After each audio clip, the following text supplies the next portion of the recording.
तरीके से अफेक्ट करने वाली है। मैं Brian Anthony Thomas, India news. आगे बढ़ेंगे। वक्फ संशोधन बिल की पेशी कल पूरी हुई, लोकसभा से पास हो गया है। अब राज्यसभा में भी विश्वास है ऐतिहासिक क्षण कल देखने को मिले। आज राज्यसभा में रण में उतरे हुए हैं। बिल के पक्ष में 288 वोट पड़े हैं। विपक्ष को यहां पर गहरी चोट भी लगी है, तो सेमीफाइनल जीत लिया है। आज सर्वोच्च सदन में फाइनल की पूरी तैयारी है। राज्यसभा में आज पेशी होने वाली है। कल हमने देखा किस तरीके से विपक्ष की ओर से हंगामा भी देखने को मिला था। 288 वोटों के साथ बिल पास हो गया है।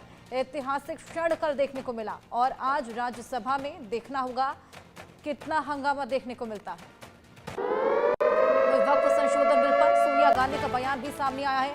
लोकसभा में विधेयक को जबरन पारित किया गया, ये बोलती हुई नजर आई है सोनिया। ये विधेयक संविधान पर एक हमला है, बीजेपी की सोची समझी रणनीति का हिस्सा है। वक्फ बिल सिर्फ सांप्रदायिक ध्रुवीकरण के लिए किया गया है।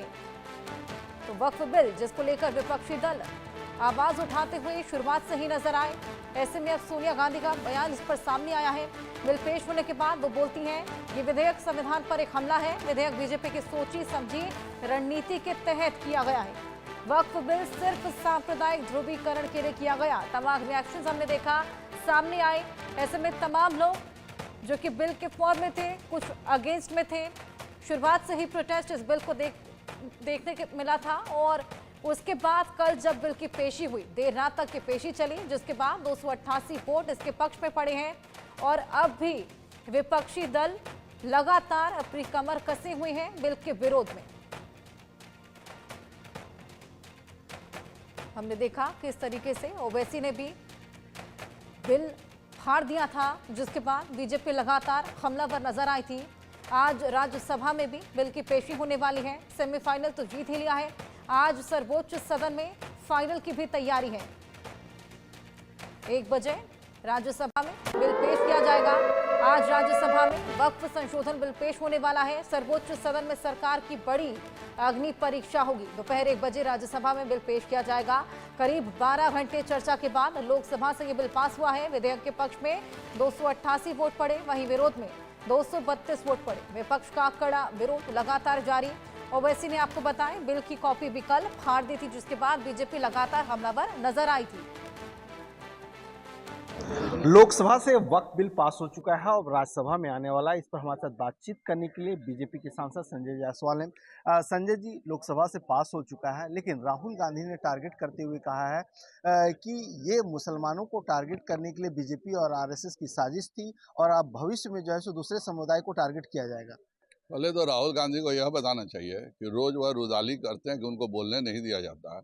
कल 7 सांसदों ने बोला कांग्रेस के, उन्होंने एक अक्षर क्यों नहीं बोला? क्योंकि उनको समझ ही नहीं है। वो तो 3 शब्द ही जानते हैं और वो 3 शब्द से ही उनकी राजनीतिक जीवन चलता है।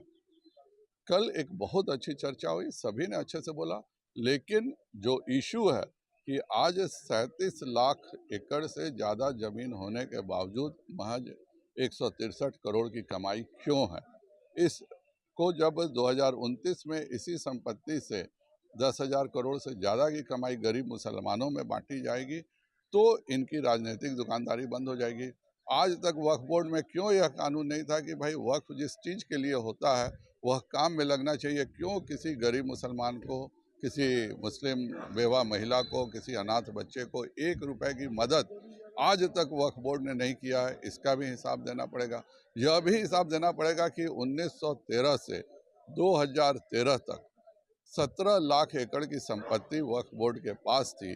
2013 के बाद ऐसे कौन कौन से दानवीर कर्ण पैदा हो गए अचानक मुस्लिम समाज में कि 10 साल में 21 लाख एकड़ जमीन बढ़ गई।